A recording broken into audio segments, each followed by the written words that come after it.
Hola, buenos días. Gracias por tomar con nosotros un café con espiritismo. Bienvenidos. Este es el sexto y último episodio de la serie El árbol de la vida, por Juan Pablo Condado, cuyo título es La fruta que nutre. La psicología profunda. Se recuperan los carismas del cristianismo primitivo en forma de mediumnidades que el espiritismo detalla. El carisma de lenguas encuentra su reflejo en la mediumnidad parlante, donde el espíritu se expresa a través de la palabra humana. El carisma de la sabiduría se hermana con la mediumnidad intuitiva, que inspira ideas elevadas sin necesidad de voz. El carisma del discernimiento se corresponde con la mediumnidad de percepción, que capta vibraciones, presencias y matices invisibles.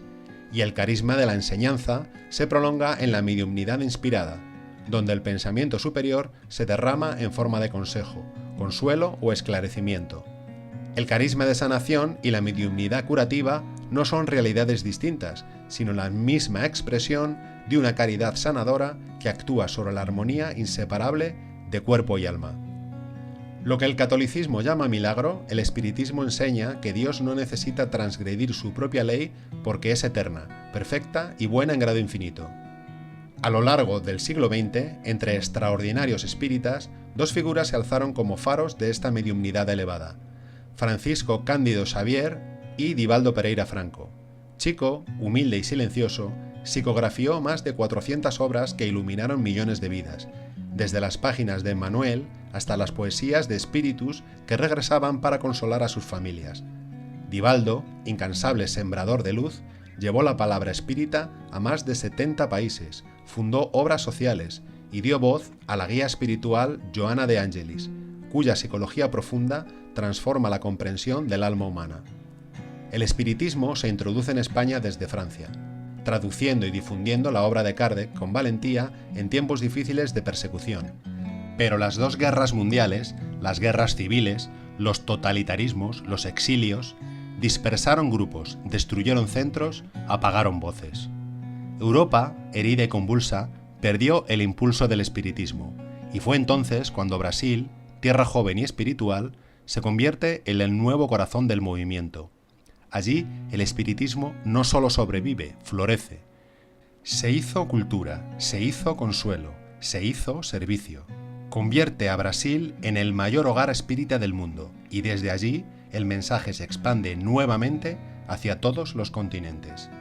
En la actualidad, el espiritismo vive en múltiples países, en América, en Europa, en África, en Asia. No como religión rígida, sino como filosofía de vida, como ciencia del espíritu, como moral del amor. Su fuerza no está en templos, sino en conciencias. No en rituales, sino en comprensión. No en jerarquías, sino en servicio. La psicología profunda de Joana de Angelis es un puente entre la sabiduría espiritual y la ciencia moderna del alma. Nos enseña que el espíritu trae consigo sombras antiguas, heridas de otras vidas, conflictos no resueltos que se proyectan en la existencia presente. Nos habla del autodescubrimiento, de la necesidad de mirar hacia adentro con valentía. Nos recuerda que la verdadera reforma íntima no es un acto de voluntad momentánea, sino un proceso continuo de comprensión, aceptación y transformación. Nos muestra que el amor es la terapia suprema, que el perdón libera, que la culpa se disuelve con responsabilidad, que la paz nace del equilibrio entre razón y sentimiento. Joana invita a comprender que el espíritu es un viajero milenario, que cada vida es un capítulo, que cada desafío es una oportunidad, que cada encuentro tiene un propósito. Su psicología no es solo teoría, es alimento, es la fruta que nutre, es la dulzura madura del árbol espiritual que comenzó en la raíz primitiva, creció en los profetas, floreció en Jesús, dio fruto con Kardec y hoy alimenta a la humanidad sedienta de sentido. Porque el árbol de la vida no termina en sus frutos.